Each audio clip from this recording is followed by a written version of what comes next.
बिस्मिल्लाहिर्रहमानिर्रहीम अस्सलाम वालेकुम। भारत की जानिब से पाकिस्तान के ख़िलाफ़ अब महाज शदीद गर्म होने जा रहा है। उसकी वजह यह है कि अफ़गानिस्तान के अंदर अमेरिका ने निकलना है, जल्द अज जल्द निकलना है, और वो शायद अब कोई परवाह ना करे क्योंकि उसने अब चाइना के साथ लड़ाई करनी। इंडिया के एयरफोर्स के जो चीफ हैं भदौड़िया, उन्होंने अब बयान जो दिया है उसके बाद से पूरे इंडियन मीडिया में आप समझ लें ये एक शुरुआत है, एक तसलसल हो चुका है एक कैंपेन का। और कैंपेन ऐसे चलाई जाती है कि पहले आप एक बयान देते हैं, उसको मीडिया में हाईलाइट किया जाता है, लोगों के जहनों में बिठाया जाता है कि जी हाँ अब पाकिस्तान की जानिब से एक कोई हमला होगा, जिसको आईएसआई और एमआई ने इमरान खान को जब रिपोर्ट पेश की, फिर इमरान खान के थ्रू अल्फाज निकले कि पाकिस्तान पर इंडिया को कार्रवाई कर सकता है या अपने अंदर भी।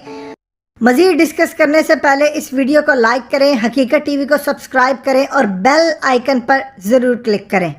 अब उनके बाद उनके एयरफोर्स चीफ ने कहा कि हम 24 आवर्स तैयार हैं, किसी भी वक्त हमला कर सकते हैं। वो कैसे होगा ये आपको पूरा क्लिप पहले सुनवाते हैं कि उन्होंने क्या कहा था और मीडिया में किस तरह प्रेजेंट किया जा रहा है, और उन्होंने अपनी जो एयरफोर्स को मुकम्मल तौर पर रेडी रखा है कि आप तैयार हैं, किसी भी वक्त हमला हमने करना है। ये ज़रा सुनिएगा उनके एयरफोर्स चीफ ने क्या कहा। लग रहा है कि पाकिस्तान की हरकतों से उसको ये आभास है कि बालाकोट एयर स्ट्राइक की तर्ज पर वायुसेना कोई कार्रवाई कर सकती है।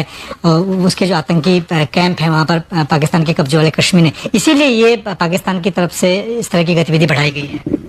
उन्होंने गतिविधि क्यों बढ़ाई वो उनके ऊपर है, बट जब भी कोई टेररिस्ट एक्ट हमारे सॉइल पे होता है तो उनको सावधान तो रहना पड़ेगा, उनको वरी करना पड़ेगा। हम कब एक्शन लेंगे, जब जरूरत होगी तब जरूर एक्शन लेंगे, पर जब तक वो आतंकवादी गतिविधियों का साथ देना बंद नहीं करते तब तक उनको इस बात की चिंता करनी पड़ेगी कि हमारे एरिया में कोई भी टेररिस्ट एक्ट होता है तो उसका कुछ न कुछ जवाब होगा। सेना लगातार कह रही है कि पाकिस्तान की लाइन ऑफ कंट्रोल की दूसरी तरफ बड़ी संख्या में टेररिस्ट कैंप और लॉन्च पैड मौजूद हैं जिस पर जो आतंकी हैं वो घुसपैठ की कोशिश कर रहे हैं, और पाकिस्तान इसीलिए इस तरह की अपनी एयर एक्टिविटी बढ़ा रहा है, साथ ही घुसपैठ की कोशिश भी कर रहा है। जहाँ तक कैंप्स का सवाल है, उससे एयर एक्टिविटी का नॉर्मली कुछ रिलेशनशिप नहीं होता है, बट कैंप्स को हमारी आर्मी एंड सारी एजेंसीज क्लोजली मॉनिटर करती हैं, हमें पता है वहाँ क्या हो रहा है।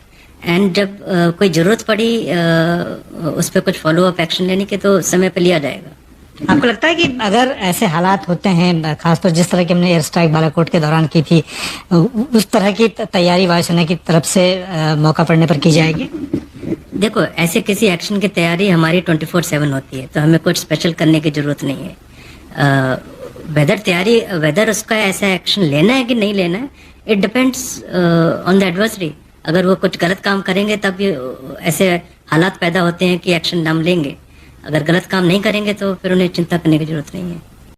आपने सुना, इंडिया की आर्मी के अंदर अब वो एक कानून लेकर आना चाह रहा है, और ये एक्चुअली इसराइल के अंदर कानून है। उन्होंने कहा है कि अब आम सिविलियन आए और 3 साल तक की आप ट्रेनिंग लेंगे। इन्होंने पहले तैयारी करवा रहे हैं कि आप आम तरीके से आए, लोगों को भर्ती करवाने का काम है, उसके बाद ये कंपलसरी कर देंगे इसराइल की तरह इंडिया वाले भी, और हर शख्स को कह रहे हैं कि अब आपने ट्रेनिंग लेनी है ताकि हमारी जो फौज है वो 10 गुना पाकिस्तान से बड़ी हो जाए। ये उनकी तैयारी है, कर रहे हैं, ये काम पाकिस्तान को चाहिए था। असल में उन्होंने अब तैयारी मुकम्मल तौर पर कर ली है कि उन्होंने अब ऐसा ऐसा पूरी कौम की, इसको कहते हैं प्रिडिक्टिव प्रोग्रामिंग, वो तैयारी करवा रहे हैं कि देखिए जी अब यहाँ पर जो भी हमला होगा वो पाकिस्तान करेगा, उसके बदले में हम एक स्ट्राइक करेंगे, हम एक स्ट्राइक करेंगे। ये वो कंटिन्यूसली कर रहे हैं, फिल्में भी उन्होंने इसीलिए बनाई थी उड़ी। और अब इस तमाम सूरत हाल के अंदर उनका मुकम्मल तौर पर इरादा है, क्योंकि अफगान तालिबान ने तो ऑलरेडी इंडिया को आप समझ लें दूसरे लफ्जों में निकाल दिया है। वो वहाँ पर उन्होंने कह दिया कि वो दुश्मनों गद्दारों के साथ हम उनको सपोर्ट नहीं कर सकते, ना उन्होंने यहाँ पर रहना है। तो इस तमाम सूरत हाल में इंडिया के पास ऑप्शन ये बचती है कि वो पाकिस्तान के ऊपर हमला करे, इस जंग के अंदर एक नई शुरुआत हो ताकि हालात मज़ीद ज़्यादा ख़राब हो, और दूसरी जानिब जो पीछे बैठी हथियार बनाने वाली कंपनियां हैं उनकी चांदी हो। जब जंग होगी तो ही उनका सब कुछ बिकेगा। इसी तरह अब मेडिकल की फील्ड में जब चले जाते हैं तो दुनिया के अंदर लोग जब बीमार होते हैं तभी सब कुछ बिकता है। डॉक्टर कभी भी नहीं चाहेगा कि आप सेहतमंद हो, वो हमेशा चाहेगा कि आपका इलाज चलता रहे, उसका धंधा चलता रहे। ये असल में एक सूरत हाल पैदा होती है पूरी दुनिया के अंदर। ये आपकी स्क्रीन पर तस्वीरें भी चल रही हैं। इंडिया इस वक्त सूरत हाल में पूरी तरह तैयारी करके बैठा है और उन्होंने अपनी एयरफोर्स को अलर्ट करके रखा है। कश्मीर के अंदर महाज वो बहुत ज़्यादा गर्म करने जा रहे हैं, वहाँ पर लड़ाई हो रही है। अभी भी आज वहाँ पर कश्मीर के अंदर काफ़ी सारे लोगों की शहादतें हुई हैं, इंडिया के कई फौजी भी मारे गए हैं।